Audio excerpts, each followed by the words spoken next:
on 3.4, graphing functions. We're graphing discrete and continuous graphs. There's no vocabulary.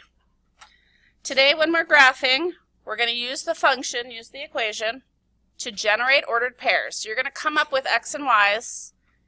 Then we're going to plot the points and connect them with a smooth curve or a straight line. Okay, looking at example 1. Graph the function for the given domain. So for the equation, zoom in a little bit. They only want us to graph this domain, so these x's. So it only wants those specific x's. So if it's only those x's, is this discrete or continuous? It's only these points. That means it's going to be discrete. So that means when you're done, don't connect the dots. So this is the domain, and you'll remember x is your domain. So it's asking if these are our x values, what will the y values be? So you're going to use this equation to plug these in for x. So if the equation is x plus 3y equals 15, I now want to try it with x is 0. Pause this. Okay, so my equation is x plus 3y. So if x is 0, so plug in 0 for x.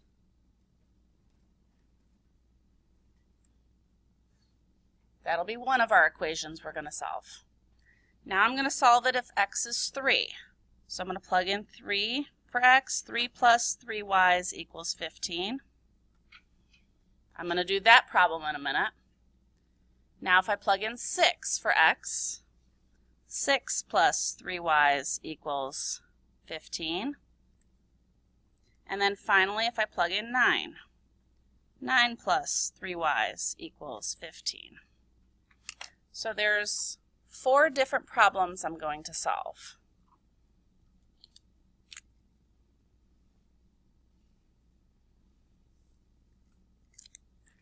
Okay, so looking at the first problem, 0 plus, that 0 just kind of goes away. So really all I have left is 3y equals 15. Look at the side with the y, divide by your coefficient. I got y is 5. Okay, let's go to the second one. Look at the side with the y, get rid of your constant. So you're just solving. You guys know how to do this. We've done this 1,000 times.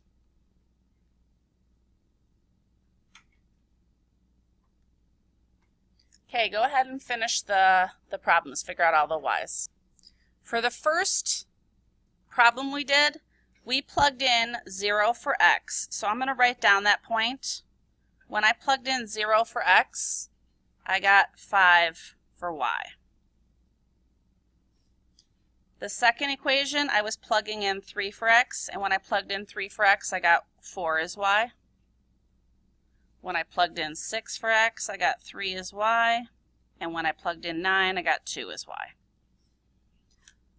Now we're going to plot these 4 points. Looking at the graph that I put on there, the intervals on this graph went by 2's. So keep that in mind when you go to graph them. They're going by 2's, not by 1's. So the first point we're going to plot is 0, 5. So go to your graph, find 0 on your x-axis, 5 on the y-axis. So remember it's going up by 2. So 2, 4, and then halfway up will be 5. Put a dot there. Okay, go to 3, 4. 3, 4, put a dot. Go to 6, 3, 2, 4, 6, 2, 3. And then 9, 2, 2, 4, 6, 8, 9, 2. It should look like a straight line. Do not connect the dots though, because remember this one is discrete, so it just wants only those points. And then that's it. So it will give you, sometimes it'll give you what x's, you plug them in and do all the work, and then you'll plot those points. Okay, question 1B. Here it's asking us to graph y equals x squared. So I gave you some x's. When you're plugging in x's and there is an exponent, whatever the x is, if it's negative, put it in parentheses. I'll show you why in a second. You guys learned this last year in 8th grade math. If you have a negative base, it needs to be in a parenthesis, always. So negative 3 squared, negative 2 squared, negative 1 squared. If it's a negative base, put it in parentheses. 0 squared, 1 squared, 2 squared, and 3 squared.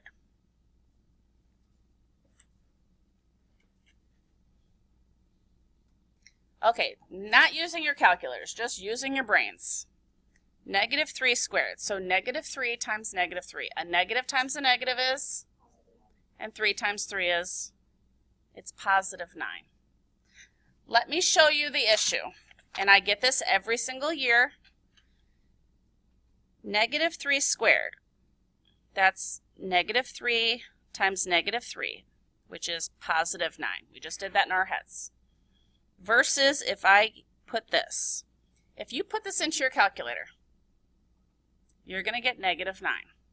The reason is the exponent is attached to just the base. Right now, the base is just the 3. So this says, and you guys learned this last year in 8th grade math, this says negative 1 times 3 squared. We know that we do exponents before we do multiplication. For order of operations, PEMDAS, however you learned it, we do exponents first. 3 squared, 3 times 3 is 9. Negative 1 times 9 is negative 9. So here I have the answer is negative 9. Up here it's positive 9. Those are two different numbers, two different answers.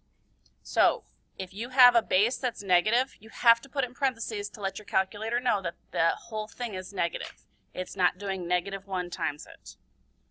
Okay, so here, negative 2 squared. What's negative 2 times negative 2, everybody? Negative 1 times negative 1? 1. 0 times 0? 1 times 1. 2 times 2. And 3 times 3. And then just list out those coordinates. So when x was negative 3, y was positive 9. When x was negative 2, y was 4, and so forth and so on.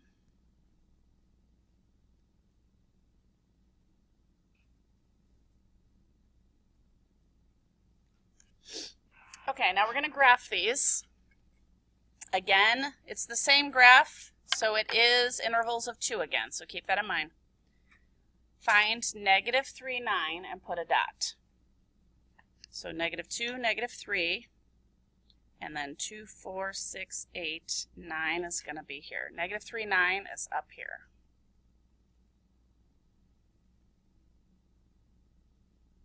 Okay, negative 2, positive 4. Negative 2, positive 4, put a dot. Negative 1, positive 1. 0, 0. 1, 1. 2, 4. And 3, 9. Okay, we'll be doing these types of graphs a ton this year, but this is a quadratic. It's going to be curved. Do not use your straight edge for these ones. So you're going to connect this with a nice smooth curve. So kind of sketch it out.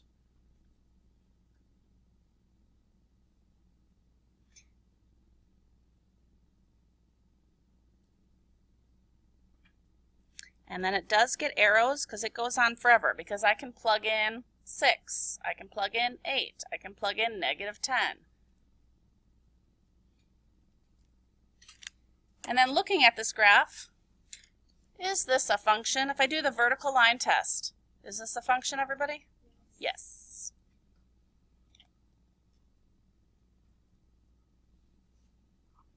Okay, next page.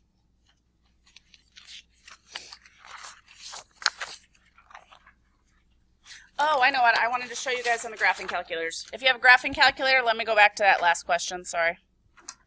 I'll show you how to do this way easier. Okay, grab your graphing calculator. Okay, click y equals. Then the equation is x squared. So hit your x button. It's right next to your green button. Then your caret key is above your division sign. That's for your exponents. It looks like a little top of a house. And then the 2, or you can hit x squared there too. Click graph if you want to see what the graph looks like.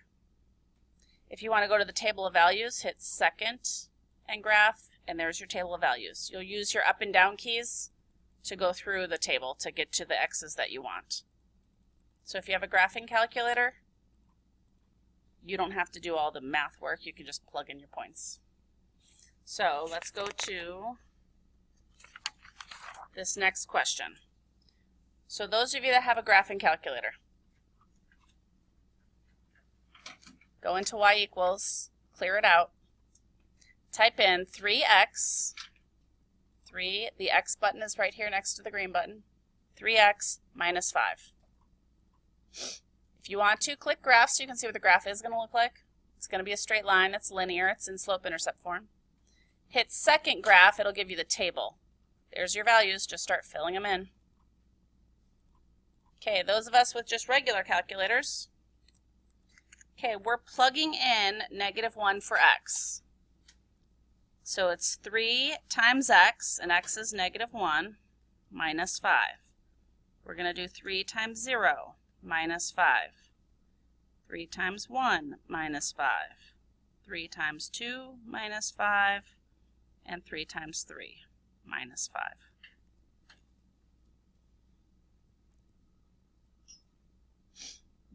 Okay, then use your calculator if you need to. 3 times -1. So 3 times -1 is -3.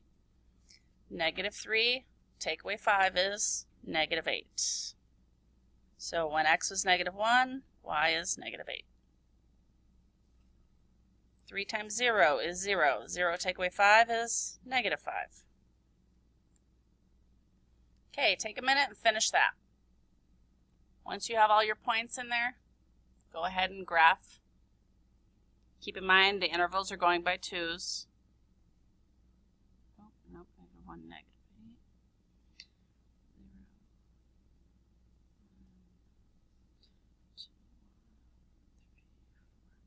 It should be a nice straight line. If you plotted the points correctly, this is in slope-intercept form, so yes, it should be a line. So now take a straight edge. It could be the side of your paper, a side of a folder. It does have to be straight. I will mark you wrong on a test. For the test that you're doing on paper, if you don't connect the dots with something straight, if it's a messy looking line, it looks like an earthquake happened while you were drawing in your line, I'm going to mark it wrong. It needs to be a nice, pretty line. It needs to take up your entire graph. It shouldn't be this little tiny thing. It should have arrows on it to show me that the line is going on forever in both directions. I will mark that wrong if you don't put arrows on it, because this line goes on forever. Because you can plug in any number for x. I could plug in 10. I can plug in 50. I can't graph it on this little tiny graph, but I can still plug those numbers in for x and figure out the solution. Okay, go down to question 1. I'm going to start number 1 with you, and then you're going to finish it by yourself. Okay, question number 1. If you have a graphing calculator, plug it into your graphing calculator. -x squared. It'll give you some points. Just start plotting those points. For anything where it's giving you the equation and you don't know where to start, you're going to come up with your own x values. So make a table. When you pick x values, I always suggest you pick a few negatives, 0, and a few positives. Because like if you look at the graph before, like this one, if I hadn't chosen any negatives, my graph would look like that. You might think like it's maybe a straight line, like maybe it was kind of going like this. So we needed some negatives in there to figure out that the graph was going up. So always pick some negatives. So I'm going to, and also pick numbers that are on the graph. Like, yes, you could pick 100. You could pick -5,000, but you can't graph it. So pick numbers that are on this graph. So I'm going to do -2, -1, 0, 1, and 2. So pick some negatives, pick 0, pick some positives, just so you can kind of see what's happening over the span of the graph. Now this is what I was talking about with the squared. The squared is connected, the base of that exponent is x. So it's really x squared. This negative in front is -1 times x squared. You learned this in 8th grade math. Okay, if I plug in -2. So we always do exponents first, right, before we multiply. So -2 squared. What's -2 times -2? +4. And now times -1. -4.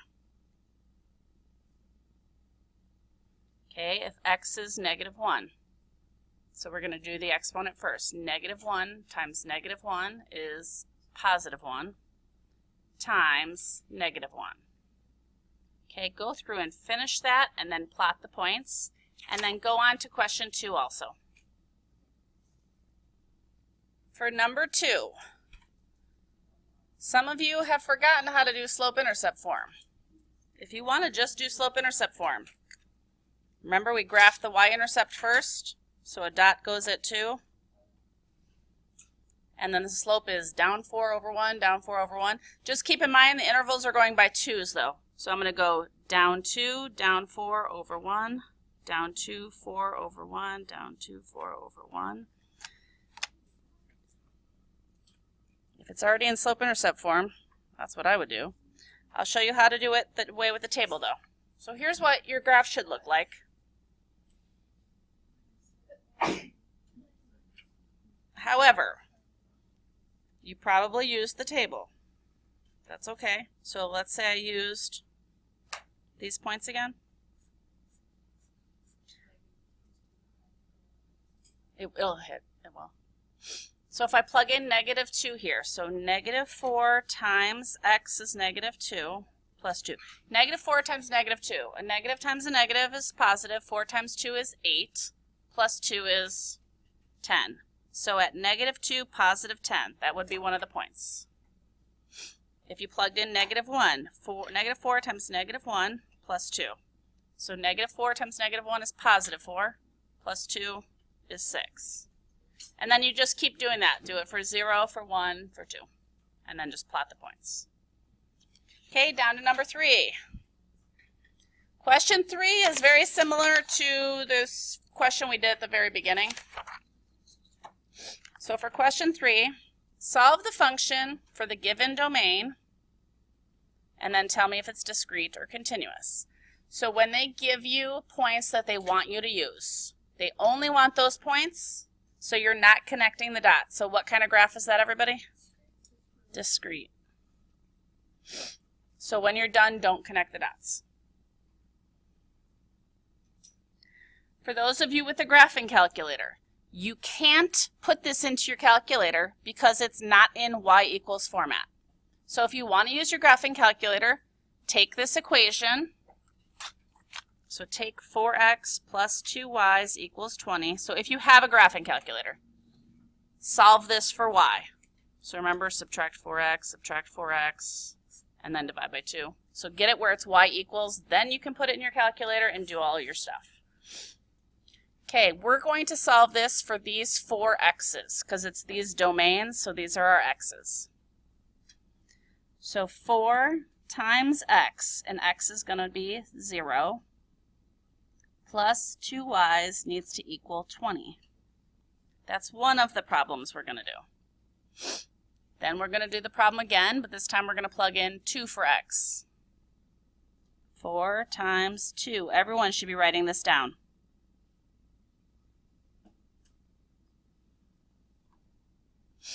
Then you're going to plug in 4 for x. So 4 times 4 plus 2y's = 20. And then finally, we're going to plug in 6 for x. 4 times 6 plus 2y's = 20.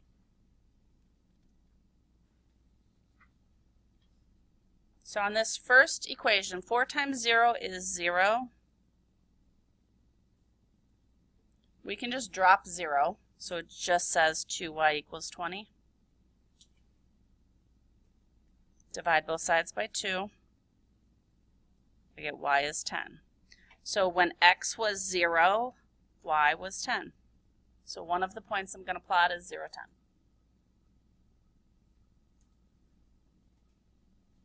This next one, 4 times 2 is 8. Okay, go ahead and finish that. So finish this problem, and this problem, and then plot those 4 dots on your graph. Don't connect them though, because this is a discrete graph. Okay, take a few minutes and work on that one. Okay, check. You should have 0, 10 as one of your points. So when x was 0, y was 10. When we plugged in 2 for x, y was 6. When I plugged 4 in for x, y was 2. And when I plugged 6 in, y was negative 2. Now plot those 4 points, 0, 10, 2, 6, 4, 2, and 6, negative 2. Don't connect it though, because this is a discrete graph. It only wanted these 4 points. When it gives you a specific domain, only graph what they ask for. Okay, questions there so far? So for today's homework, when you get to the exit ticket, you're going to have to do a lot of extra work. So when you're doing your exit ticket on an HMH, you are going to need some scratch paper, because I should see you trying to figure all this stuff out. Okay, example 2.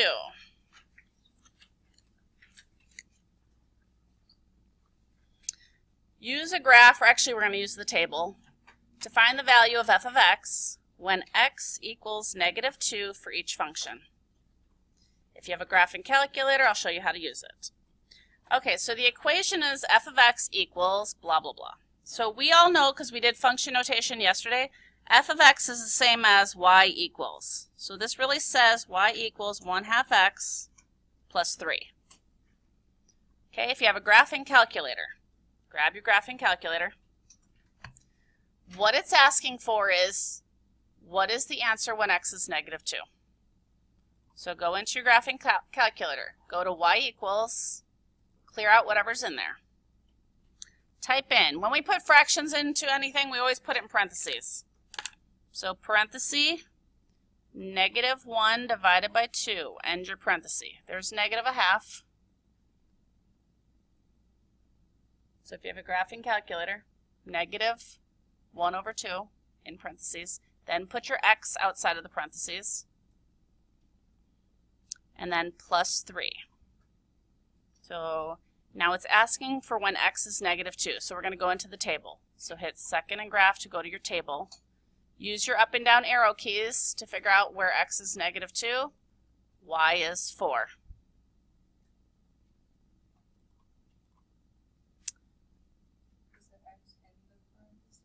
No, x will be outside of the parentheses. Okay, if you don't have a graphing calculator, all you're doing is solving the problem with this in for x. So we're going to do negative 1/2 times x, and x is going to be negative 2, and then we're going to add 3 to it.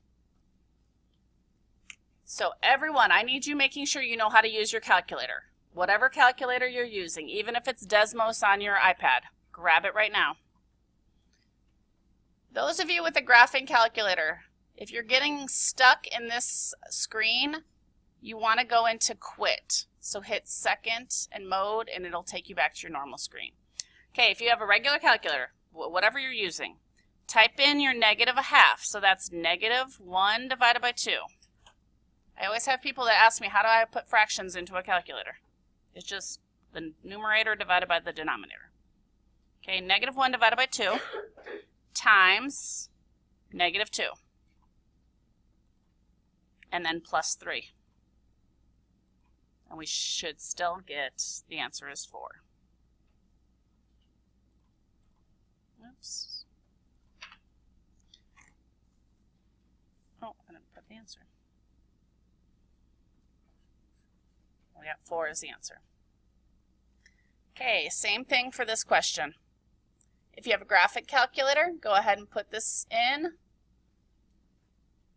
Remember to put a fraction in with parentheses though. So put parenthesis 3 divided by 2. End your parenthesis. Put x outside of the parentheses. Okay, we're going to plug this in using negative 2 for x.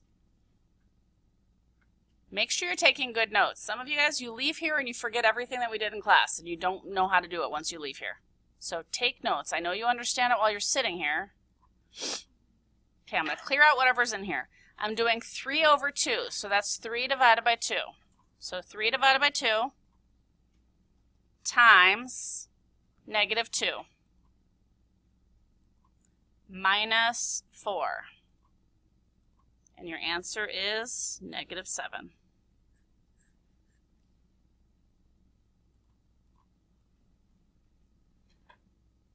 Okay, now you're doing this one by yourself. This one, though, they want to ask about when x is 3.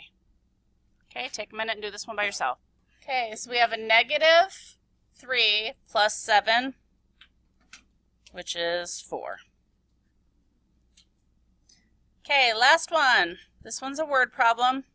And for word problems, we just have to keep in mind the domain on what makes sense for the situation. The mid-Atlantic ridge separates the North and South American plates from the Eurasian and African plates. The function y equals 2.5x relates the number of centimeters y that the mid-Atlantic ridge spreads after x years. We're going to graph the function, and then we're going to use the graph to estimate how many centimeters it spreads in 3 years.